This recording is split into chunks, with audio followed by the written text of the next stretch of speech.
Hi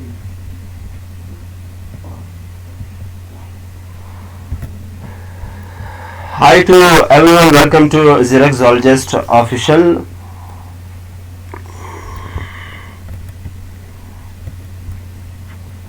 चलो जी जरा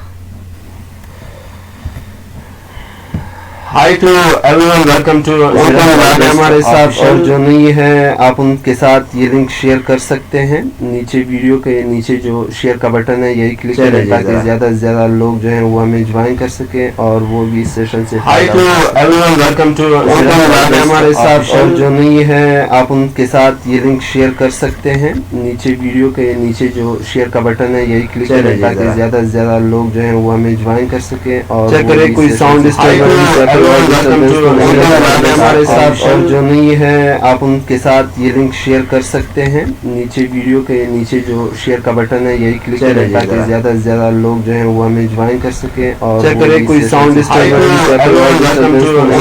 हमारे साथ और जो नहीं है तो आप बता सकते हैं और हम लेक्चर को स्टार्ट करेंगे। यासिर खान जी, अच्छा जी, जाहिर शाह, अब्दुल मोहम्मद साहब, चेक करें कोई साउंड डिस्टर्बेंस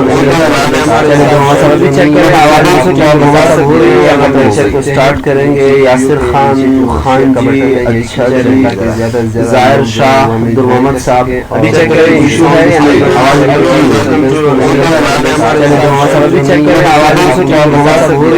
लेक्चर को स्टार्ट करेंगे। यासिर खान जी, अच्छा साउंड का इशू, जाहिर शाह, अब्दुल मोहम्मद साहब, अभी चेक करें इशू है या नहीं, आवाज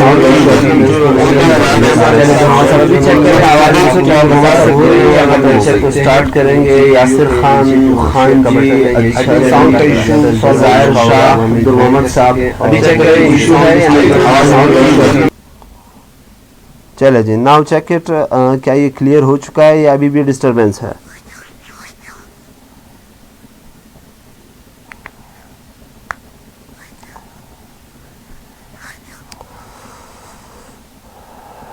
यानी अभी भी रिपीटिंग हो रही है।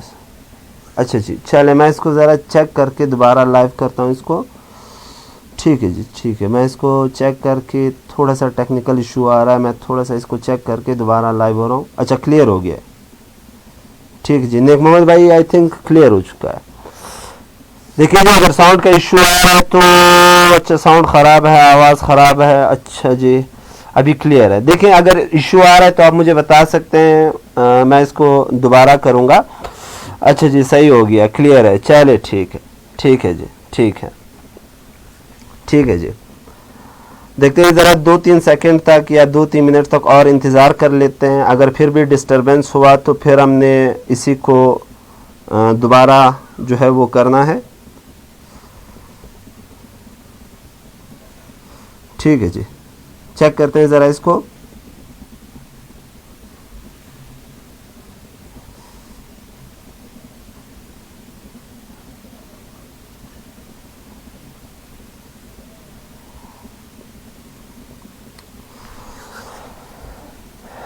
अच्छा जी, चेक करें ज़रा, क्लियर हो गया। आई थिंक इशू सॉल्व हो चुका है। ठीक है जी,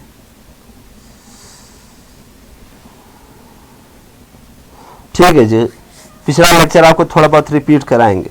ठीक है, ठीक है, चले जी स्टार्ट करते हैं। भाई ये जो क्लास है हमारा, ये हमारा फर्स्ट ईयर का क्लास है और जो नए हैं वो शायद जानते ना हो, तो इस क्लास में हमने चैप्टर इम्यूनिटी को स्टार्ट किया था, जो फर्स्ट ईयर का लास्ट चैप्टर था। इस चैप्टर को कल हमने स्टार्ट किया था, तो कल इस चैप्टर का जो पहला लेक्चर था वो हो गया और आज इसका जो है वो दूसरा लेक्चर है। ठीक है जी, थोड़ा बहुत आपको रिपीट कराएंगे, बेगम हो जाए आपको, आप लोग थोड़े आपको रिपीट कराएंगे। अच्छा, जिन्होंने वो लेक्चर देखा नहीं है, आपको वो लेक्चर जो है मेरे यूट्यूब के चैनल पे भी मिल जाएगा, ज़ेरॉक्सोलॉजिस्ट ऑफिशियल, और आपको मेरे फेसबुक पेज पे भी मिल जाएगा। तो कोई उस लेक्चर को देखना चाह रहा हो तो उसको देख सकते हैं। ठीक है। अच्छा जी, सेकेंड ईयर का क्लास सर कब होगा? सेकेंड ईयर का क्लास इंशाल्लाह इसी के बाद जो है वो सेकेंड ईयर का क्लास होगा, इसी के बाद जो है वो सेकेंड ईयर का क्लास होगा। अच्छा, कौन सा टॉपिक इसमें? अच्छा, सेकेंड ईयर की क्लास में जो है वो न्यूरल कोऑर्डिनेशन चल रहा है और आज उसका जो है वो दूसरा लेक्चर होगा। चलिए जी स्टार्ट करते हैं। कल हमने जिस चैप्टर को स्टार्ट किया था वो चैप्टर था इम्यूनिटी। मैंने आपसे कहा था इम्यूनिटी कहते हैं जिस्म की सलाहियत कि वो जरासीम को आइडेंटिफाई कर सके, उसी जरासीम को न्यूट्रलाइज कर सके, उसी जरासीम को डिस्ट्रॉय कर सके और फिर आखिरकार उस जरासीम को जिस्म से निकाल दे। इसी को हमने कहा था इम्यूनिटी। ठीक है जी, एक बार फिर से सुने। हमने कल चैप्टर जब स्टार्ट किया इम्यूनिटी था, तो मैंने आपसे कहा इम्यूनिटी कहते हैं जिस्म की सलाहियत कि वो जरासीम से लड़े और आपको बचाए।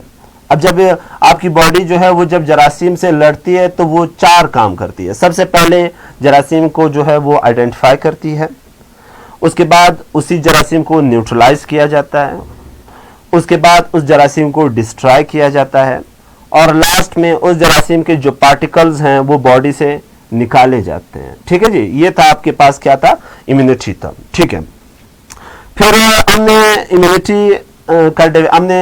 इम्यूनिटी के बाद एक और लफ्ज भी पढ़ा था जिसको हमने इम्यूनोलॉजी कहा था। मैंने आपसे कहा था सिंपल अल्फाज में the study of immune system is या the study of immunity is called, हमने से क्या कहा था, इम्यूनोलॉजी। तो ये तो कल का लेक्चर था। फिर उसके बाद जब हमने यहां से हम आगे जा रहे थे, थोड़ा सा आपको कल वाला रिपीट कराऊंगा थोड़ा सा। अच्छा जी सर, साउंड में डिस्टरबेंस है क्या? अभी भी साउंड में डिस्टरबेंस है? चेक करें, अभी भी साउंड में डिस्टरबेंस है?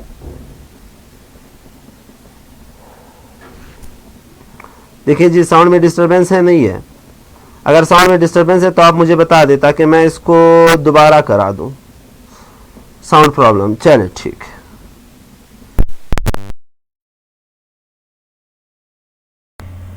अभी चेक करें, आई थिंक अभी साउंड का इशू नहीं आएगा।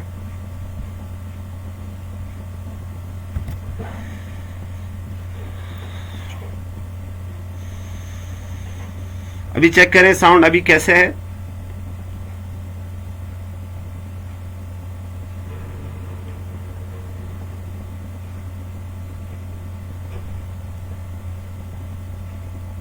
देखिए जी अभी साउंड कैसे है, क्या साउंड क्लियर हुआ है या अभी भी डिस्टरबेंस उसमें?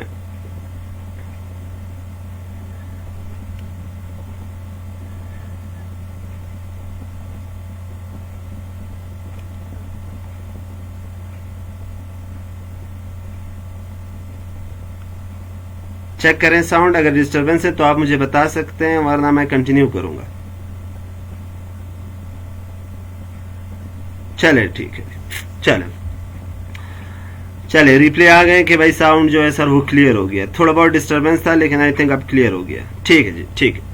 अच्छा, तो हमने इम्यूनिटी के अंदर फिर हमने देखा कि भाई जब एक पैथोजन आपके अंदर आता है, एक जरासीम, तो उस जरासीम के पास कई सारे बाउंड्रीज होते हैं, उस जरासीम ने पार करने होते हैं। आपके बाउंड्रीज जो है वो उस जरासीम को रोक लेते हैं, लेकिन अगर वो जरासीम बाउंड्रीज को पार कर गया और वो आपके सिस्टम तक पहुंच गया तो फिर तो आपने पक्की बात है बीमार होना है।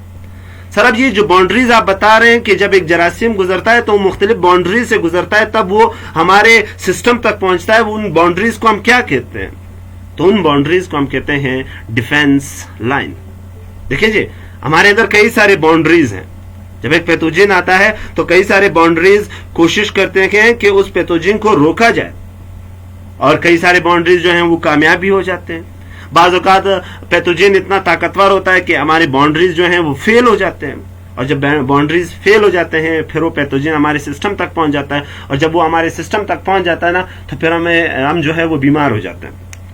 अब जो बाउंड्रीज थे हमारे अंदर, मैंने आपसे कहा हमारे अंदर 3 बाउंड्रीज हैं। सबसे पहले वाले बाउंड्रीज को थोड़ा सा देखते हैं जरा। पहले बाउंड्री कौन था हमारे पास, कौन सा था हमारे पास? तो जो पहला बाउंड्री था वो आपका ये पहला बाउंड्री था, ये आपका पहला बाउंड्री था, ये ठीक है। और इस पहले बाउंड्री को हमने कहा था फर्स्ट लाइन ऑफ डिफेंस। ये आपकी पहली बाउंड्री थी जो आपको रोक रहा था, जो पैथोजन को रोक रहा था। जब एक जरासीम आता है ना, अब ये देखिए एक पैथोजन आ रहा है, एक जरासीम आ रहा है। जब ये जरासीम आ रहा है तो ये बाउंड्री इस जरासीम को अंदर की तरफ जाने नहीं देता। ये आपका पहला डिफेंस लाइन है, और आपके अंदर जो पहला डिफेंस लाइन है उसको हम कहते हैं स्किन। आपका पहला डिफेंस लाइन क्या है? स्किन है। और स्किन के साथ साथ आपका जो म्यूकस मेम्ब्रेन है, जो म्यूकस मेम्ब्रेन है, जो म्यूकस मेम्ब्रेन है, जुगलू पैदा करता है। आपके नाक में भी जो म्यूकस है ये म्यूकस मेम्ब्रेन से पैदा हो रहा है। तो ये जो म्यूकस मेम्ब्रेन है और जो स्किन है ये आपकी पहली बाउंड्री है, और ये जरासीम को अंदर की तरफ जाने नहीं देता। लेकिन बाज औकात जब कभी कभार हो जाता है, कभी कभार क्या हो जाता है, जब ये बाउंड्री डैमेज हो जाती है, ये देखिए बाउंड्री यहां से क्या हो गई, डैमेज हो गई। कभी कभार जब बाउंड्री डैमेज हो जाती है, आपको चोट लग जाता है, तो स्किन क्या हो गया, घट गया। जब स्किन जो है वो डैमेज हो गया, अब इस पैथोजन के पास, अब ये पैथोजन जो है ये अंदर की तरफ दाखिल हो सकता है। ये देखिए पैथोजन अंदर की तरफ दाखिल हो सकता है, यानी इस जरासीम ने आपकी पहली बाउंड्री को क्रॉस कर दिया। अब जब इस जरासीम ने आपकी पहली बाउंड्री को क्रॉस कर दिया, आपके जिस्म की दूसरी बाउंड्री अब कोशिश करती है कि इस जरासीम को रोका जाए। ये देखिए ये दूसरी बाउंड्री है जो इस जरासीम को रोकता है, इस पैथोजन को रोकता है कि भाई आपने आगे की तरफ नहीं जाना। ये देखिए पैथोजन पहुंच जाता है और ये दूसरी बाउंड्री इस जरासीम को अंदर की तरफ जाने नहीं दे रहा है। ये जो दूसरी बाउंड्री है इसको हम कहते हैं सेकेंड लाइन ऑफ डिफेंस।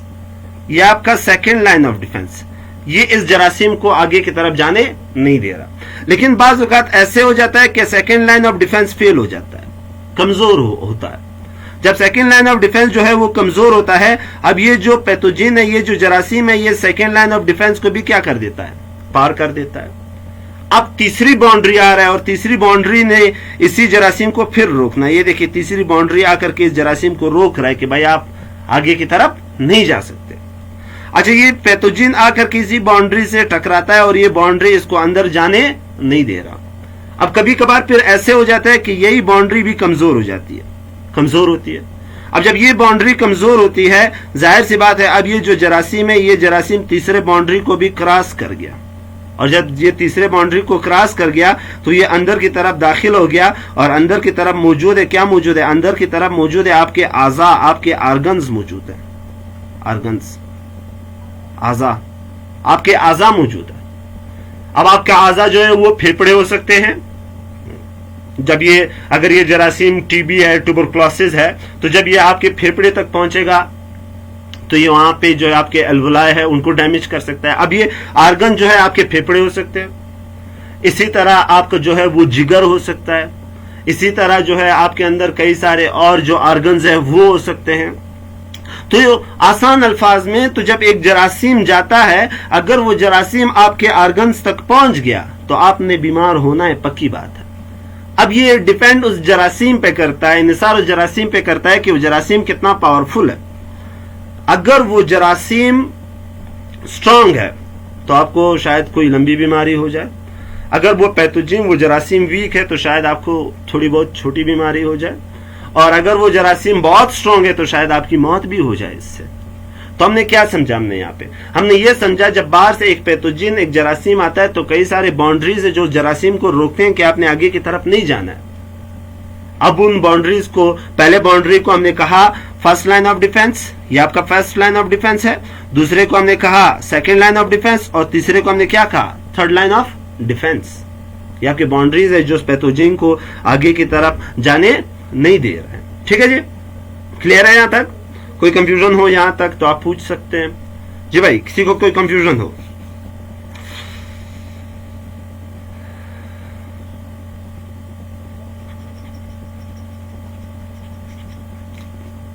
किसी को कोई कंफ्यूजन हो तो पूछे। अच्छा, जो नए लोग हैं और जो पुराने हैं जिन्होंने इसको शेयर नहीं किया, इस लिंक को ज्यादा से ज्यादा शेयर करें। इसको आपने ग्रुपों में शेयर करना है ताकि ज्यादा से ज्यादा लोग जो हैं वो हमें ज्वाइन कर सकें। जी जाहिर भाई, इसके बाद सेकेंड ईयर का क्लास होगा। ठीक है, इसी क्लास के बाद सेकेंड ईयर का क्लास होगा। क्लियर है भाई? ठीक है जी। क्लियर है? चले जी, गुड। अच्छा सर, वायरस किस तरह अंदर हो सकता है, कोविड के वायरस के बारे में बताएं। ठीक है जी, देखिए जी, अब आगे आपको पढ़ाऊंगा इंशाल्लाह कि जब आपके बॉडी के अंदर आता है ना, तो सबसे पहले मैंने आपसे कल कहा कि आपका स्किन जो है फर्स्ट लाइन ऑफ डिफेंस है। अब वायरस आकर के आपकी स्किन से टकराता है, आपका skin first line of defence क्या है? बिल्कुल जबरदस्त है। वायरस यहां से टकरा करके वापस चला जाता है, लेकिन अगर यहाँ पे ये कट गया स्किन, तो स्किन कट गया, अब वायरस जब आएगा वो कटी हुई स्किन से अंदर दाखिल हो जाएगा। तो इसका ये मतलब है आपका फर्स्ट लाइन ऑफ डिफेंस क्या था? डैमेज था। इसी वजह से वायरस आपके अंदर क्या हो गया? दाखिल हो गया। अब वायरस आपके अंदर दाखिल हो गया, अब सेकेंड लाइन ऑफ डिफेंस जो है आज आपको पढ़ाऊंगा इंशाल्लाह। सेकेंड लाइन ऑफ डिफेंस जो है वो कोशिश करता है कि वायरस को पीटा जाए। किस तरह पीटा जाएगा आगे आपको बताएंगे। इंटरफेरॉन प्रोटीन बनता है और भी कई सारे तरीके हैं, वो आपको बताएंगे किस तरह होता है। थोड़ा सा आगे हम इस पर डिस्कस करेंगे, ठीक है? चले जी, क्लियर है? आगे चलते हैं जरा।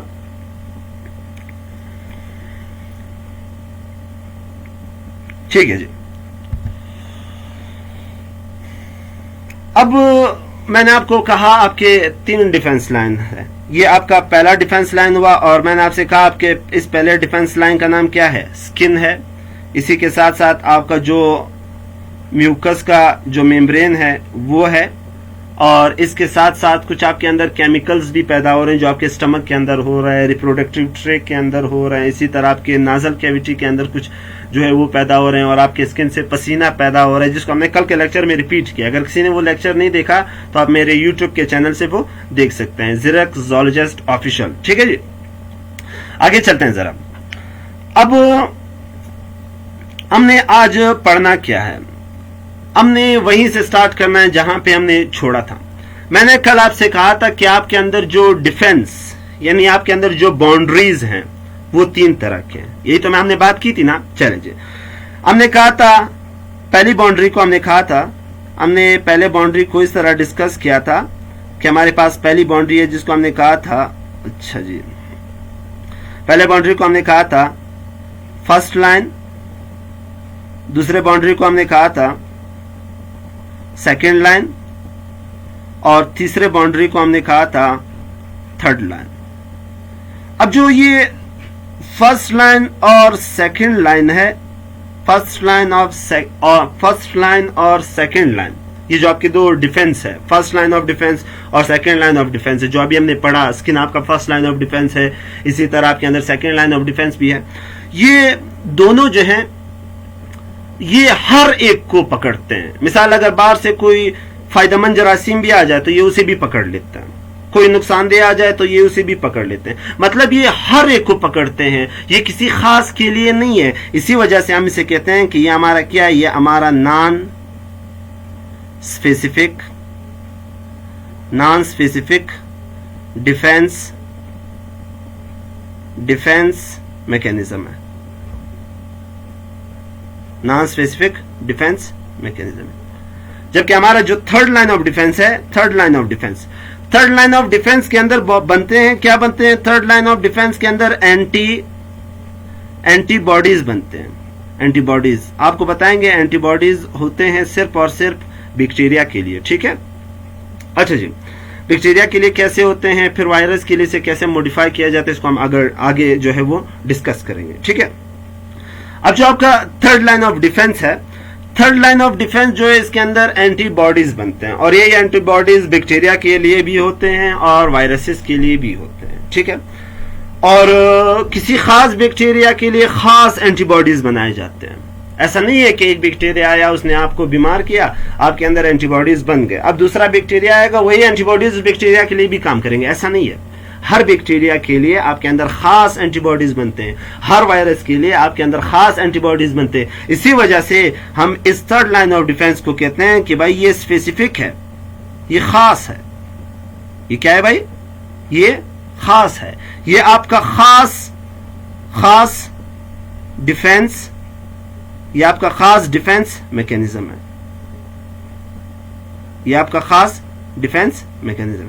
जबकि ये वाला आपका क्या था? ये आपका नॉन स्पेसिफिक था। ये हर चीज के ऊपर क्या करता है? अटैक करता है, उसको बिना समझे बिना देखे बस उसके ऊपर क्या करता है, नॉन स्पेसिफिक उसके ऊपर क्या करता है, अटैक करता है या उसको रोकने की कोशिश करता है।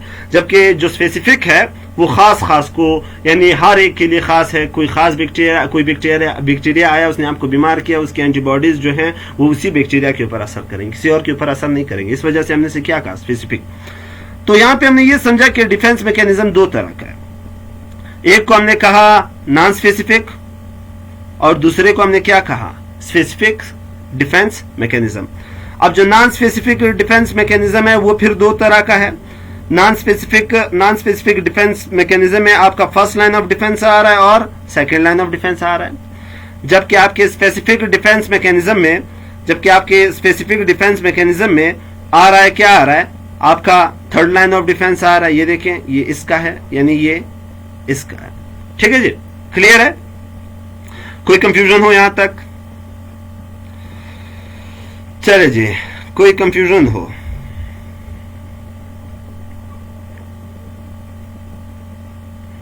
चले, क्लियर है। आगे चलते हैं जरा। अभी तक आज के लेक्चर को हमने स्टार्ट नहीं किया, आज के लेक्चर को हम थोड़ी देर बाद स्टार्ट करेंगे। ठीक है जी, चले जी आगे चलते हैं।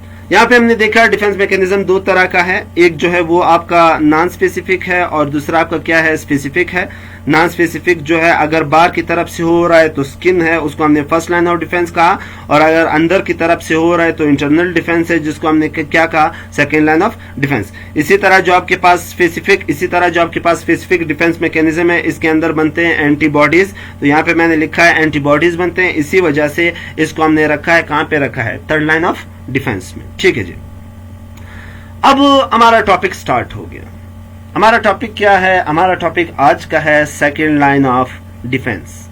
तो अभी हमने सेकेंड लाइन ऑफ डिफेंस को स्टार्ट करना है, और आप लोगों ने इस लिंक को शेयर नहीं किया, इसको शेयर करें ज्यादा से ज्यादा ग्रुपों में, ताकि ज्यादा से ज्यादा लोग जो हैं वो हमारे साथ जुड़ सकें, वो भी समझ सकें। जिस तरह आप जो हैं वो अपने कॉलेज से, अपने एकेडमी से दूर हैं, वो भी इसी तरह दूर हैं, ताकि वो भी फायदा उठा सकें। ठीक है जी, चलें जी, अब हमने सेकेंड लाइन ऑफ डिफेंस को स्टार्ट करना है। तो आए जरा सेकेंड लाइन ऑफ डिफेंस को हम स्टार्ट करते हैं। पहली बात यहां पे जो आपको समझानी है कि हमारा जो सेकेंड लाइन ऑफ डिफेंस है,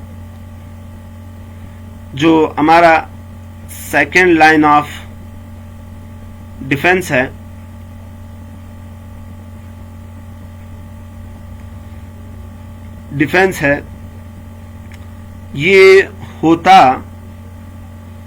ये होता है अक्सर सफेद किस्म के सेल से, जिसको हम कहते हैं WBC। WBC का मतलब है W से वाइट, B से ब्लड, C से सेल। ठीक है जी, वाइट ब्लड सेल। अब सर वाइट ब्लड सेल क्या है, चले जी थोड़ा सा आपको और पीछे ले जाते हैं। अगर आपके बॉडी से ब्लड निकाला जाए तो आपके ब्लड के अंदर कोई तीन तरह के सेल हैं। चले पहले इस तरह कर देते हैं। हम ब्लड को दो हिस्सों में डिवाइड करते हैं। एक हम कहते हैं खून का पानी, जिसको हम कहते हैं क्या, प्लाज्मा। आपके खून के अंदर पानी है, जिसको हम क्या कहते हैं, प्लाज्मा। और आपके ब्लड का जो दूसरा हिस्सा है, उस दूसरे हिस्से को हम कहते हैं ब्लड सेल। अब आपका जो ब्लड सेल है ना, ब्लड सेल फिर तीन तरह का है। एक को हम कहते हैं आपके खून के सुर्ख सेल, जिसको हम कहते हैं RBC, जिसको हम एरिथ्रोसाइट भी कहते हैं। और ब्लड सेल की जो दूसरी किस्म है, उसे हम कहते हैं WBC, वाइट ब्लड सेल। ये वही वाइट ब्लड सेल है जिनको मैंने ऊपर लिखा है, ये देखें, ये वही वाइट ब्लड सेल है।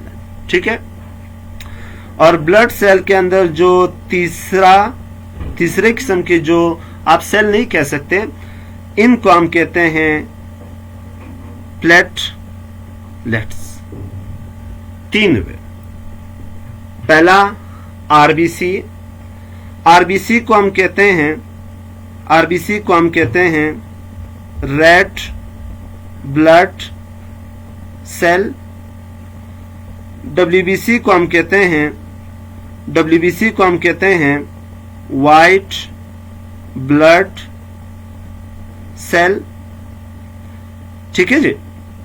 और इसी तरह प्लेटलेट जो हैं ये आपके अंदर कुछ धागे की तरह स्ट्रक्चर हैं, जब आपको चोट लगता है तो ये उस चोट की जगह पे पहुंच करके उस जगह को बनाते हैं। ठीक है।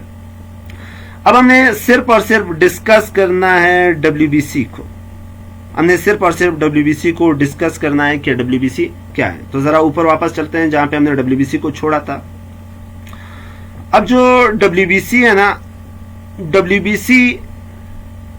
डब्ल्यूबीसी को हमने डब्ल्यूबीसी जो है वो 2 तरह के हैं। डब्ल्यूबीसी 2 तरह के हैं। एक डब्ल्यूबीसी वो है, अगर हम उनके स्ट्रक्चर को देखें तो ये उनका स्ट्रक्चर है। ये डब्ल्यूबीसी एक खास किस्म के डब्ल्यूबीसी का स्ट्रक्चर है। इनके अंदर आपको ऐसे छोटे छोटे थैले मिलेंगे। ये देखें, छोटे छोटे थैले। इन थैलों को हम कहते हैं ग्रेन्यूल्स।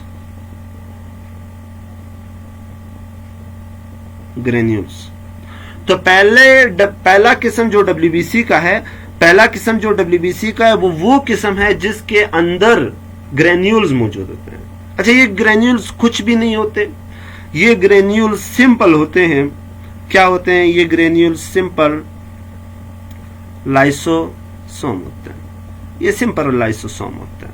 ठीक है जी। अब आप जानते हैं लाइसोसोम को हम सुसाइडल बैग भी कहते हैं। ठीक है। और डब्ल्यूबीसी की जो दूसरी किस्म वो है जिसके अंदर ये ग्रेन्यूल्स मौजूद नहीं है। ये देखिए, ये सेल है, इस सेल के अंदर ग्रेन्यूल्स मौजूद नहीं है, इसी वजह से हम इसे कहते हैं ए ग्रेन्यूल्स। तो डब्ल्यूबीसी की कितनी किस्में हुई? 2 किस्में। पहले को हमने कहा ग्रेनुलोसाइट, या इसको हम एक ग्रेन्यूल्स वाले जो डब्ल्यूबीसी हैं वो कहते हैं। और दूसरे को हमने कहा ए ग्रेन्यूल्स, ये वो हैं जिनके अंदर ग्रेन्यूल्स मौजूद नहीं है। अब जो ग्रेन्यूल्स वाले हैं वो फिर 3 तरह के हैं। ग्रेन्यूल्स वाले को पहले देखते हैं, ग्रेन्यूल्स वाले को। तो जो ग्रेन्यूल्स वाले हैं वो फिर 3 तरह के हैं। एक वो हैं जिनको हम कलर देते हैं बेस से। तो वो डब्ल्यूबीसी की किस्म जिसके अंदर ग्रेन्यूल्स मौजूद हैं और वो बेस के साथ जब हम उसके ऊपर बेस फेंकते हैं तो वो स्टेन कलर पकड़ लेता है। हम उन डब्ल्यूबीसी को कहते हैं बेजोफिल्स। ये पहली डब्ल्यूबीसी की किस्म है जो बेसिक डाई के साथ जो है वो कलर पकड़ लेता है। तो मैं इसके साथ लिख लेता हूं कि भाई ये बेसिक के साथ जो है वो कलर पकड़ रहा है। दूसरा जो किस्म है ग्रेन्यूल्स वालों का, वो है आपके पास एसिनोफिल्स।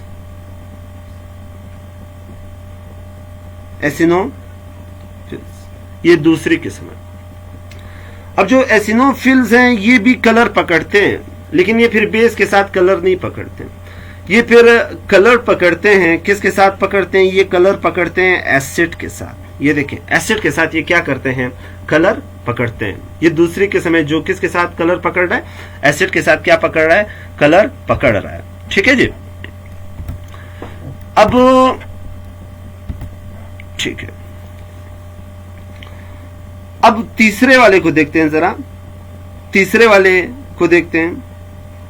हमारे पास जो तीसरा वाला है उसे हम कहते हैं न्यूट्रोफिल। अब न्यूट्रोफिल लफ्ज से आपको मालूम हो गया होगा न्यूट्रोफिल का क्या मतलब है। न्यूट्रोफिल का मतलब न्यूट्रल नहीं है, इसका मतलब है वो WBC जो एसिड के साथ भी कलर पकड़े और जब हम इसके ऊपर बेस डाल दें या बेसिक डाई डाल दें तो ये तब भी क्या कर लेता है, कलर पकड़ लेता है। तो इसको हमने क्या कहा, न्यूट्रोफिल्स। फिर से बता दूं, WBC की दो किस्में हैं। एक को हम कहते हैं ग्रेनोसाइट, ये पहली है ग्रेनोसाइट। अगर आप इनको देखें तो इनके अंदर आपको छोटे छोटे ग्रेन्यूल्स मिलेंगे और इनकी फिर 3 किस्में हैं। पहली वो है जो बेस के साथ कलर पकड़ता है, जब हम उसके ऊपर बेस डालते हैं तो वो कलर पकड़ लेता है। दूसरा वो है जो कलर को पकड़ता है एसिड के साथ, जब हम उसके ऊपर एसिड डाई डालते हैं तो वो कलर पकड़ लेता है, स्टेन कर लेता है, अपने आप को कलर कर देता है। तीसरा वो है जो एसिड के साथ भी कलर पकड़ रहा है और बेस के साथ भी क्या कर रहा है, कलर पकड़ रहा है, तो उसको हमने क्या कहा, न्यूट्रोफिल्स। ठीक है जी। अब आते हैं ए ग्रेनोसाइट की तरफ। अब जो हमारे पास ए ग्रेनोसाइट है, हमारे पास जो ए ग्रेनोसाइट फिर हमारे पास ग्रेनोसाइट जो हैं ये फिर हमारे पास 2 तरह के हैं। ए ग्रेनोसाइट हमारे पास कितने तरह के हैं, 2 तरह के हैं। एक ए ग्रेनोसाइट वो हैं जो बड़े बड़े सेल है जिनको हम कहते हैं मोनोसाइट्स, और दूसरे ए ग्रेनोसाइट वो हैं जिसको हम कहते हैं लिम्फोसाइट। ये दूसरे ए ग्रेनोसाइट। अब आपको यहां पे ये बताता चलूं कि ए ग्रेनोसाइट, अच्छा 1 मिनट में जरा लैपटॉप को चार्ज पे लगा दूं, लैपटॉप का चार्ज जो है वो ड्रॉप हो रहा है।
या अल्लाह तुम मदद फरमाइए।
चले जी।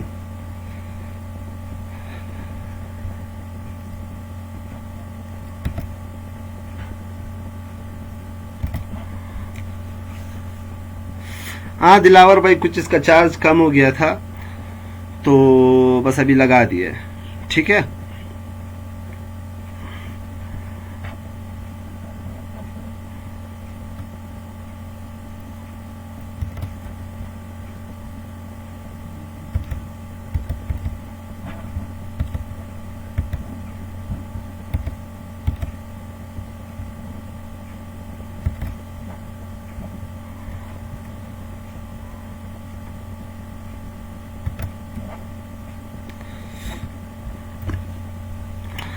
अच्छा, कहां पे आपने छोड़ा? आपने एक ग्रेनोसाइट पे छोड़ा। अब एक ग्रेनोसाइट जो है वो दो तरह के हैं। एक को हम कहते हैं मोनोसाइट्स और दूसरे को हम कहते हैं लिम्फोसाइट्स। अब ये जो मोनोसाइट्स है ना, ये आपके डब्ल्यूबीसी के सबसे बड़े सेल्स हैं। अगर आपसे पूछा जाए the largest cell of WBC, तो याद रखें डब्ल्यूबीसी के जो लार्जेस्ट सेल्स हैं वो आपके पास क्या है, वो मोनोसाइट्स हैं, ठीक है। और अगर पूछा जाए कि सबसे छोटे सेल्स कौन से हैं, तो आपके पास ये जो न्यूट्रोफिल्स थे, ये न्यूट्रोफिल्स आपके बॉडी के यानी डब्ल्यूबीसी के सबसे छोटे सेल्स हैं। और अगर पूछा जाए कि भाई वो सेल्स जो तादाद में बहुत कम हो, तो वो भी आपके पास क्या है, न्यूट्रोफिल्स हैं। ज्यादा का पूछा जाए तो आपके पास क्या है, बेसोफिल्स हैं। अब यहाँ पे हम एक ग्रेनोसाइट से थोड़ा सा आपको रिपीट करा दूं, क्योंकि रिदम जो है वो छूट गया है। थोड़ा सा आपको वापस शुरू से रिपीट करा दूं। डब्ल्यूबीसी की दो किस्में हैं। एक है आपके पास ग्रेनोसाइट। इसके अंदर छोटे छोटे ग्रेन्यूल्स होते हैं। ग्रेन्यूल्स जो होते हैं वो लाइसोसोम्स के थैले होते हैं, यानी लाइसोसोम्स होते हैं। और जो आपके पास ग्रेनोसाइट्स है, इसकी फिर तीन किस्में हैं। पहली किस्म को हम कहते हैं बेसोफिल, जो बेस के साथ डाई करता है, कलर पकड़ता है। और दूसरा क्या है, एसिनोफिल्स, जो एसिड के साथ कलर पकड़ता है। और तीसरा जो है वो है न्यूट्रोफिल्स, जो एसिड प्लस बेस दोनों के साथ कलर पकड़ता है। फिर हमने कहा डब्ल्यूबीसी की दूसरी किस्म जो है, डब्ल्यूबीसी की दूसरी किस्म को हमने कहा ए ग्रेनोसाइट। ए ग्रेनोसाइट वो होते हैं जिनके अंदर ग्रेन्यूल्स मौजूद नहीं होते। ए का मतलब नहीं है, क्या नहीं है, ग्रेन्यूल्स नहीं है, इस वजह से इसे ए ग्रेनोसाइट कहते हैं। ए ग्रेनोसाइट जो है वो फिर दो तरह के होते हैं। एक को हम मोनोसाइट कहते हैं और दूसरे को हम कहते हैं लिम्फोसाइट। ठीक है जी, क्लियर है। अभी तो हमने इसकी और भी क्लासिफिकेशन करनी है, हमने डब्ल्यूबीसी को तफसील से खोलना है, ठीक है। तो आ जाए जरा। अब जो मोनोसाइट्स है ना, मोनोसाइट्स आपके ब्लड के अंदर होते हैं, ये आपके ब्लड के अंदर होते हैं। यही मोनोसाइट्स बाद में अपने आप को कन्वर्ट करके जब ये ब्लड से दाखिल हो जाते हैं टिश्यू में, कौन दाखिल हो जाता है, मोनोसाइट। जब मोनोसाइट खून के जब डब्ल्यूबीसी का यानी मोनोसाइट जब खून के अंदर होता है ना, तो ये बड़ा सेल है। लेकिन जब यही मोनोसाइट टिश्यू के अंदर पहुंच जाए तो ये मोनोसाइट अपने आप को कन्वर्ट कर देता है, थोड़ा सा अपने आप को जो है वो इनलार्ज कर देता है, अपने आप को जो है वो थोड़ा सा बड़ा कर देता है। फिर हम इसे मोनोसाइट नहीं कहते, फिर हम इसे कहते हैं, क्या कहते हैं, हम इसे कहते हैं मैक्रोफेज। मैक्रोफेज फिर से बता दूं, डब्ल्यूबीसी की वो किस्म, डब्ल्यूबीसी के वो बड़े सेल जिनके अंदर ग्रेन्यूल्स नहीं है, हम उन्हें कहते हैं मोनोसाइट। अब उन्हें सिर्फ मोनोसाइट तब कहते हैं जब वो हमारे ब्लड के अंदर हैं, लेकिन जब वो टिश्यू के अंदर जाते हैं ना, फिर हम उन्हें मोनोसाइट नहीं कहते, फिर हम उन्हें कहते हैं, क्या कहते हैं, हम उन्हें कहते हैं मैक्रोफेज। ठीक है। अब जो लिम्फोसाइट है, लिम्फोसाइट की फिर दो किस्में हैं। एक को हम कहते हैं बी लिम्फोसाइट,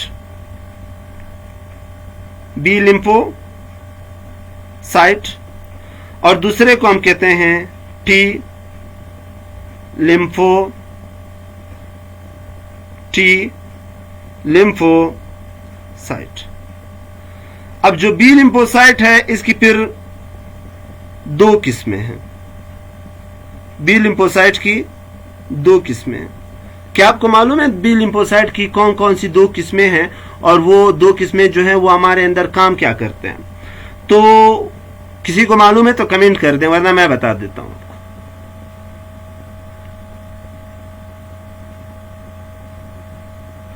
नहीं मालूम? चलिए ठीक है, मैं आपको बता देता हूं। बी लिम्फोसाइट की दो किस्में हैं। पहले को हम कहते हैं प्लाज्मा सेल और दूसरे को हम कहते हैं मेमोरियल या मेमोरी सेल। तो जो बी लिम्फोसाइट इसकी दो किस्में हैं। एक को हमने कहा प्लाज्मा सेल, दूसरे को हमने क्या कहा? मेमोरी सेल, या इसको हम बाज़ औक़ात ये भी कहते हैं मेमोरी बी सेल। हम इसको बी सेल ही लिख लेते हैं, हम इसे कहते हैं memory B cell, B cells. ठीक है जी। अब जो प्लाज्मा बी सेल्स हैं, यही प्लाज्मा सेल्स आपके अंदर, इन्हीं प्लाज्मा सेल्स ने आपके अंदर बनाना है, क्या बनाना है? इन्होंने आपके अंदर बनाना है एंटीबॉडीज। और यही जो एंटीबॉडीज बन रही है प्लाज्मा सेल्स की वजह से, इसी को हम कहते हैं कि ये भाई हमारा होगा, क्या होगा? ये हमारा होगा थर्ड लाइन ऑफ डिफेंस। ये हमारा क्या होगा? थर्ड लाइन ऑफ डिफेंस होगा। ठीक है। तो यहां पे आपको ये बात समझ आई कि सेकेंड लाइन ऑफ डिफेंस के अंदर थर्ड लाइन ऑफ डिफेंस जो है वो आ गया। वो कैसे आ गया? यहां से फिर एक बार आपको बता दूं। देखो जी, डब्ल्यूबीसी की जो दो किस्में थी, जो ए ग्रेनोसाइट जो था उसकी दो किस्में थी। एक को हमने मोनोसाइट कहा जो बड़े बड़े सेल्स हैं। ठीक है। एक को हमने लिम्फोसाइट कहा। लिम्फोसाइट की फिर दो किस्में थी। एक को हमने बी लिम्फोसाइट कहा, दूसरे को हमने टी लिम्फोसाइट कहा। बी लिम्फोसाइट की दो किस्में हैं, प्लाज्मा सेल और मेमोरी बी सेल। ठीक है। अब आते हैं जरा टी लिम्फोसाइट की तरफ। टी लिम्फोसाइट की फिर चार किस्में हैं। टी लिम्फोसाइट की चार किस्में हैं। तो टी लिम्फोसाइट की जो चार किस्में हैं, इसमें से चार किस्में हैं। पहले सेल को हम कहते हैं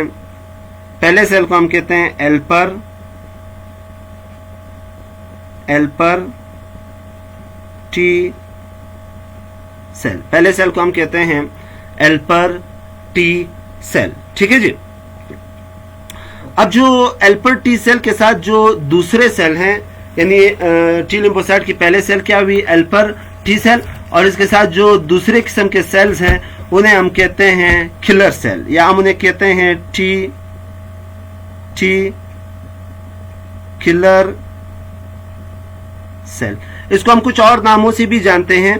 अब जो एल्पर टी सेल है हम इसे CD4 से जानते हैं, इसी तरह T4 से जानते हैं। इसी तरह जो हमारे पास टी किलर सेल है इसको हम CD8 से जानते हैं, T8 सेल से जानते हैं। ठीक है। इसके और नाम भी हैं।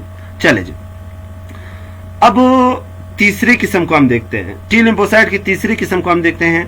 तो टी लिम्फोसाइट की जो तीसरी किस्म है हम उसे कहते हैं सप्रेसर सेल।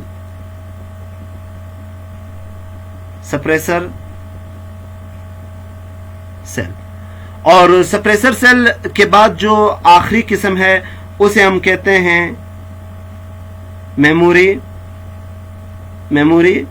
सेल। ठीक है जी। ये जो आपके सामने मैंने डायग्राम ड्रा किया है, ये सारे जो आपके सामने सेल लिखे हैं ये सारे मौजूद होते हैं किसके अंदर? मौजूद होते हैं WBC के अंदर।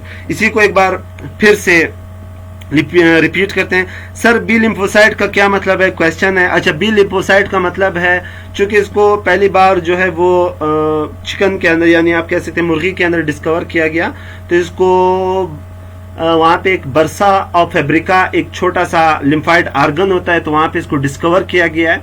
और हमारे अंदर इसके बी का मतलब क्या है? हमारे अंदर इसके बी का मतलब है बोन मैरो। ठीक है। और टी लिम्फोसाइट का मतलब है थाइमस, ठीक है। एक का ताल्लुक जो है वो बोन मैरो से है और दूसरे का ताल्लुक जो है वो थाइमस है। हम इसको यहाँ पे नहीं छेड़ रहे हैं, हम इन लिम्फोसाइट को यहाँ पे नहीं छेड़ रहे हैं। जब हम थर्ड लाइन ऑफ डिफेंस को स्टार्ट करेंगे ना, तो वहां पे आपको बताऊंगा कि जो बी लिम्फोसाइट है वो बनाते कैसे हैं एंटीबॉडीज को। हम इसको वहां पे डिस्कस करेंगे, तफसील से पढ़ेंगे, ठीक है। ये हमारा आगे का टॉपिक है। तो हमने यहाँ पे क्या पढ़ा? हमने यहाँ पे ये पढ़ा कि जो WBC है, WBC के अंदर दो तरह के सेल हैं। एक सेल वो हैं जिनके अंदर ग्रेन्यूल्स नहीं है, ठीक है।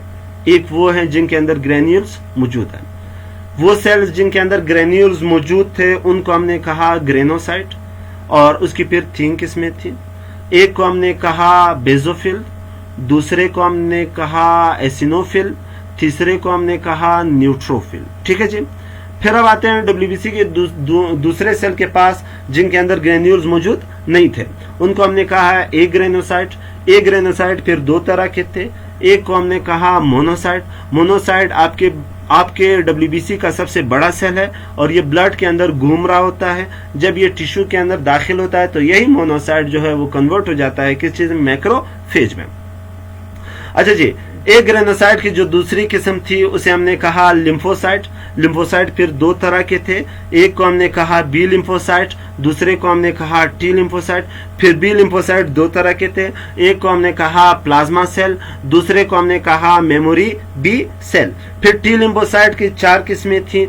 एक को हमने कहा एल्पर टी सेल, इसको CD4 सेल भी कहते हैं, इसी को T4 सेल भी कहते हैं। और दूसरे को हमने कहा T killer cell. T killer cell को हम CD8 सेल भी कहते हैं, हम इसे T8 सेल भी कहते हैं, ठीक है जी। इसी को साइटोटॉक्सिक टी सेल भी इसी को कहा जाता है। इसी टी का मतलब क्या है? साइटोटॉक्सिक है, ठीक है। और इसके बाद तीसरे किस्म की टी लिम्फोसाइट की तीसरे किस्म के सेल थे जिसको हमने सुप्रेसर सेल कहा।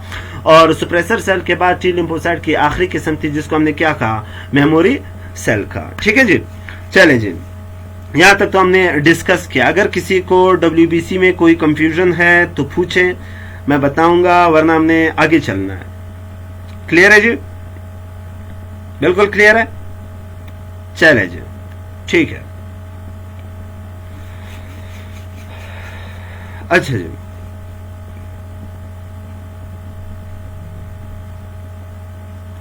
चलो जी, आज का हमारा क्लास यहां तक था।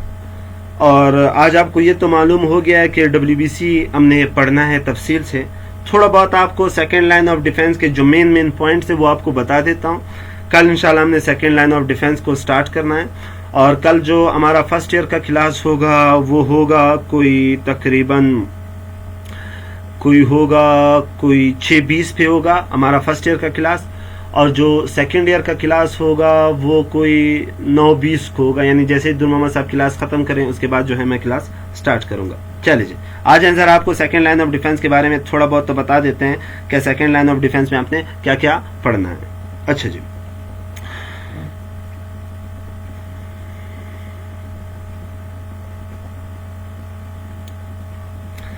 अब यहाँ पे देखिए, सेकेंड लाइन ऑफ डिफेंस जो है इसके अंदर आता है WBC। WBC के दो किस्में हैं। एक को हम कहते हैं ग्रेनोसाइट, ये वो हैं जिसके सेल के अंदर छोटे छोटे ग्रेन्यूल्स मौजूद थे जिसको हमने लाइसोसोम कहा। अब ये जो ग्रेनोसाइट है, ग्रेनोसाइट की फिर तीन किस्में हैं। एक को हमने कहा न्यूट्रोफिल्स। न्यूट्रोफिल्स मैंने आपको बताया वो है जो एसिड प्लस बेस दोनों के साथ स्टेन पकड़ता है, कलर पकड़ता है। फिर हमने कहा एसिनोफिल्स। एसिनोफिल्स वो हैं जो सिर्फ और सिर्फ एसिड के साथ कलर पकड़ते हैं। फिर हमने आपसे कहा बेजोफिल्स। बेजोफिल्स वो हैं जो सिर्फ और सिर्फ कलर पकड़ते हैं बेस के साथ, ठीक है। फिर WBC की जो दूसरी किस्म थी जिसको हमने कहा ए ग्रेनोसाइट।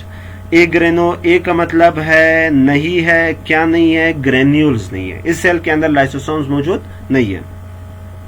अच्छा जी, अब जरा ए ग्रेनोसाइट जो है वो फिर दो तरह के हैं। एक को हम कहते हैं मोनोसाइट, दूसरे को हम कहते हैं लिम्फोसाइट्स। अब जो मोनोसाइट्स हैं, मोनोसाइट मैंने आपसे कहा यही मोनोसाइट बाद में कन्वर्ट हो जाएंगे, किस चीज में कन्वर्ट हो जाएंगे? यही मोनोसाइट बाद में कन्वर्ट हो जाएंगे मैक्रोफेज में कन्वर्ट हो जाएंगे। और ये मैक्रोफेज में कहाँ पे कन्वर्ट हो जाएंगे, ये आपके टिश्यू के अंदर कन्वर्ट हो जाएंगे। ठीक है जी।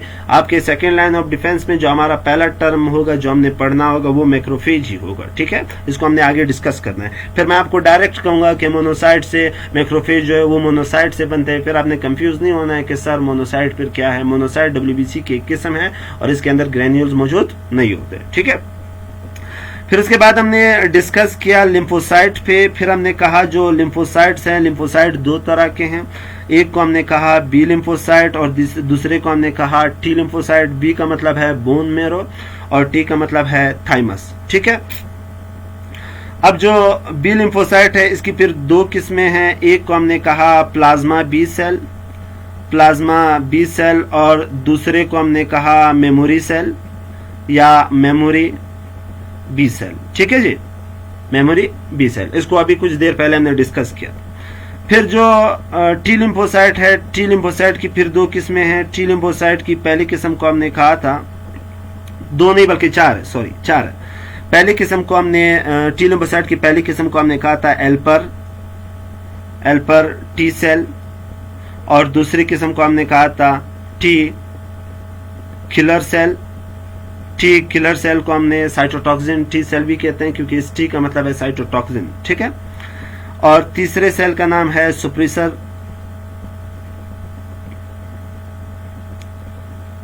और चौथे सेल का नाम है मेमोरी सेल, मेमोरी सेल। ठीक है जी, ये थे आपके पास WBC की किस्में। अब जरा आगे चलते हैं।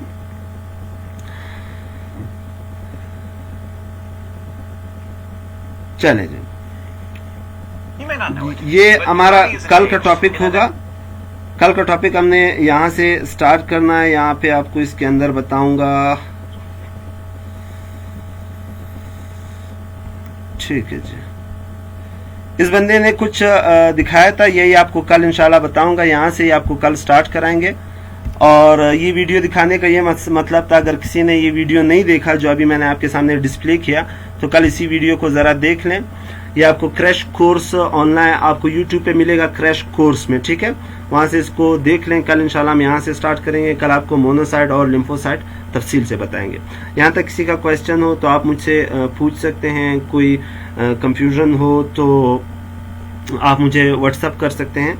मेरा जो व्हाट्सअप नंबर है वो है 0312813059 ठीक है, आपको कोई कंफ्यूजन हो तो आप मुझे व्हाट्सअप कर सकते हैं। और किसी ने इससे पहले वाला लेक्चर ना देखा हो, या जिस तरह शम्स खान कह रहे हैं कि सर मैं लेट आया हूँ, ऑनलाइन अटेम्प्ट नहीं कर सका, तो आप मेरे यूट्यूब के चैनल से इसका पहला वाला लेक्चर भी देख सकेंगे और इसी को भी दोबारा देख सकेंगे। मेरे यूट्यूब के चैनल का नाम है ज़ीरक ज़ोलॉजिस्ट ऑफिशियल।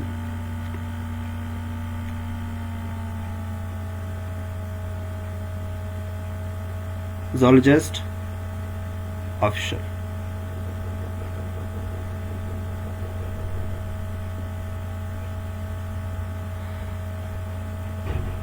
ठीक है जी, तो कल इंशाल्लाह मिलते हैं अपने इसी लेक्चर के दूसरे हिस्से के साथ। उम्मीद है आप लोग जो है कल के लेक्चर को आप लोगों ने एंजॉय किया होगा, और आज वाला थोड़ा सा टफ था, थोड़ा सा मुश्किल था, लेकिन इंशाल्लाह अगर आज आप इसको अच्छा पढ़ेंगे तो कल आपको इशू नहीं होगा। तो मिलते हैं इंशाल्लाह कल अपने क्लास में। तब तक दे दीजिए इजाज़त। और जो सेकेंड ईयर वाले हैं, इसके बाद हमने सेकेंड ईयर का क्लास स्टार्ट करना है। कोई 10 मिनट के बाद जो है, 10 मिनट के गैप के बाद इंशाल्लाह हमने सेकेंड ईयर की क्लास को स्टार्ट करना है। ठीक है जी, और सेकेंड ईयर का जो चैप्टर था वो था नर्वस कोऑर्डिनेशन। ठीक है, चले जी, अल्लाह हाफिज़। कल मिलते हैं इंशाल्लाह, तब तक के लिए फ़ी अमान अल्लाह।